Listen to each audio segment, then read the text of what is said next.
காவி கட்டிய ஒருவனை இந்திய நாட்டின் பிரதமராக்கிறது. அதான் என் வேலை. அதுக்குள்ள நீ இந்த வேட்டியை உருவிடணும். உத்தரப்பிரதேச வேளாண்குடி மக்கள் போராடல. ஆனால் 36,350 கோடி கடனை உடனே தள்ளுபடி பண்ணிட்டான். தேசிய கட்சி பேசுவான், இந்திய இறையாண்மை, தேசிய ஒருமைப்பாடு, தேச நலன் எல்லாம் பேசுவான். இந்த எச்ராஜா கொச்சிராஜா எல்லாரும் அவர் திறக்க மாட்டார். அவர் இதுக்கெல்லாம் திறக்க மாட்டார். காஜோல், கௌதமி அல்லது ஷில்பா ஷெட்டி. நான் கூட என் தம்பிகிட்ட சொன்னேன், டே என்னடா டெல்லியில் போராடிட்டு இருக்கும்போது என் தம்பி பிரபு அங்கே கல்லூரி பல்கலைக்கழக மாணவர்லாம் சுற்றின்னு, தம்பி நம்ம கூட அந்த பிரதமர் இந்த வட இந்திய தலைவர்கிட்ட டக்குன்னு ஒரு நேரம் கேட்டு பேசுறதுக்கு 2 நடிகைகளை சேர்த்துக்கிறோம்டா. ஆமாண்ணே, நல்ல யோசனைங்கிறான்.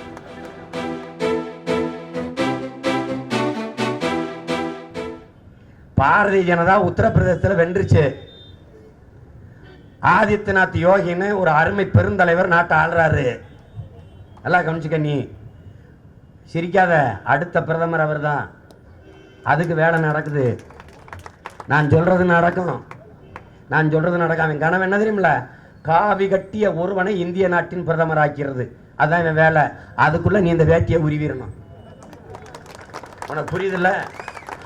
இவ்வளவு கத்துக்கத்துறேன். எது கத்துறேன்? இந்த திராவிட கட்சிக்காரெல்லாம் பேசுவான், இந்த திமுக அதிமுகலாம் நாங்கள் மதவாதத்துக்கு எதிரானவர்கள். இவங்க தான் கொண்டாந்து இறக்கணும். நான் இவனை இறக்கி விட்டவன் அவன் தான். இவனை எப்பவும் நம்பாத. 2019 பாரதிய ஜனதா தான் வெல்லும் அப்படின்னு உளவுத்துறை ரிப்போர்ட் கொடுத்தா அவனோட கூட்டணி வச்சிருவான்.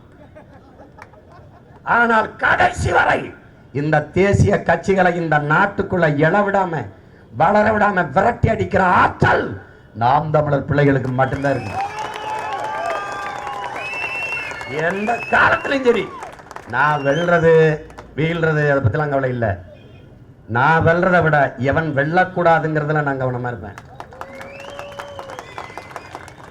இவங்களை ஒழிப்பேன். இவன் எந்த காலத்திலையும் நமக்கு பயன் தர மாட்டான்.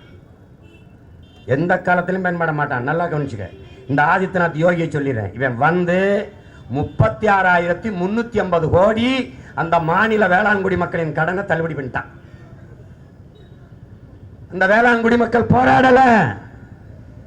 உத்தரப்பிரதேச வேளாண்குடி மக்கள் போராடல. ஆனால் 36,350 கோடி கடனை உடனே தள்ளுபடி பண்ணிட்டான். இதுக்கு பணத்தை ஒதுக்கி கொடுத்தது யார்? இதே அரசு, மத்திய அரசு. ஏன்?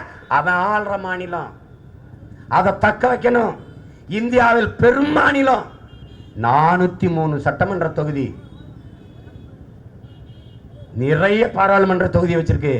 அங்க அடிச்சாதான் அடுத்து பிரதமர் ஆக முடியும். அப்ப என்ன கலக்கல வேலை செய்யறான்? அப்ப தமிழனை அவன் புறந்தல்றான். தலைநகர்ல 1 மாச காலம் தொடப்போகுது. 25 நாள் ஆயிடுச்சு. இது வரைக்கும் போராடிக்கிட்டு இருக்கா நிவாரணத்துக்கு. அந்த நிவாரண தொகையை ஒதுக்கி கொடுக்க மனசு இல்ல, கொடுக்க மாட்டான். அப்ப நீ என்ன பண்ணும்?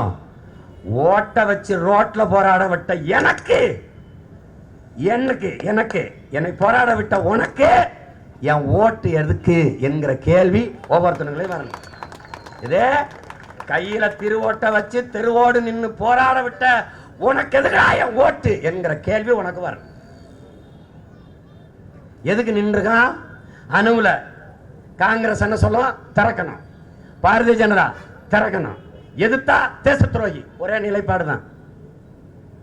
ஈழ விடுதலை கூடாது, இலங்கை ஒரே நாடு. ஏன்? இவங்க ஆத்தாள் அப்பன அங்கதான் பிறந்தான், அதனால அதையே வச்சிருப்பான்.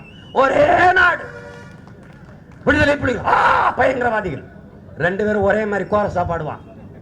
கச்சத்தீவு கொடுத்ததுதான், எடுக்கணுங்கிற பேச்சுக்கு இடமில்லை, ஒரே மாதிரி பேசுவான் 2 பேரும். காவிரி மேலாண்மை வாரியம் 2 பேரும் வாய் திறக்கல. நல்லா கவனிச்சுக்கணும். ஹைட்ரோ கார்பன் எடுக்க காட்டுகிற தீவிரத்தில் ஒரு துளி காவிரி மேலாண்மை வாரியம் அமைக்க காட்டல. காவிரி மேலாண்மை வாரியம் அமைச்சிருந்த முறையா நதிநீரை பங்கிட்டு கொடுத்திருந்தா இந்த பஞ்ச பராரிகளாக என் வேளாண்குடி மக்கள் இன்னைக்கு வந்திருக்க மாட்டான். இவ்வளவு வறுமையை எதிர்கொண்டிருக்க மாட்டான். பயிர் வாடிடுச்சுன்னு உயிர் வாடி தற்கொலை செய்து செத்திருக்க மாட்டான். இதை நல்லா கவனிச்சுக்கணும். இதுல நரேந்திர மோடி என்கிற இந்த நாட்டின் மதிப்புமிக்க தலைவர், முதன்மை அமைச்சர் வாய் திறக்கல. அவர் திறக்க மாட்டார்.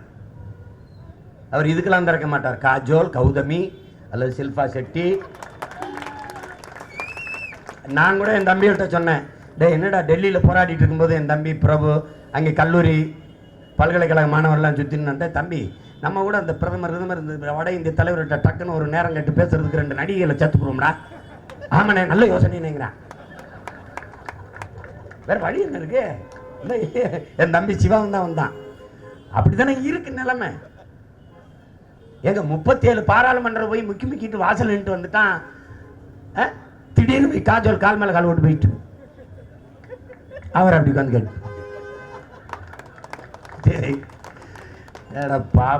பாவப்பட்ட மக்கள் தானே. என்ன பண்ண முடியும்? அது முடிஞ்சு. சரி, ஐயா பேசல.